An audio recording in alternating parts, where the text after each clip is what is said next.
ഒരു പെണ്ണിന്റെ പേര് പറഞ്ഞേ. രേഷ്മ എസ്. എന്തോന്ന്? പെണ്ണിന്റെ പേര് രേഷ്മ എസ്. രേഷ്മ എസ്. ആരാണ് രേഷ്മ? ഒരു പെണ്ണ്. ഒരു പെണ്ണ്. ഒരു പെണ്ണിന്റെ പേര് പറയുമ്പോഴത്തേക്ക് നിങ്ങളുടെ മുന്നിൽ ഒരു പെണ്ണിരിപ്പുണ്ടല്ലോ, എന്റെ പേര് പറയാൻ പാടില്ലേ? നിന്റെ പേര് പറയാനല്ലേ പറഞ്ഞത്, ഒരു പെണ്ണിന്റെ പേര് പറയാനല്ലേ പറഞ്ഞത്. ഞാൻ പെണ്ണല്ലേ?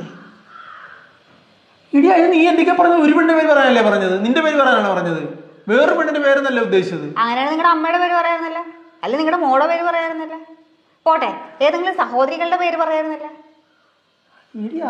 നമ്മുടെ കുടുംബത്തിൽ പോലും ഇല്ലാത്ത ഒരു പേര്, അതാണ് രേഷ്മ. ആരാണ് രേഷ്മ? രേഷ്മ ആരുമല്ല.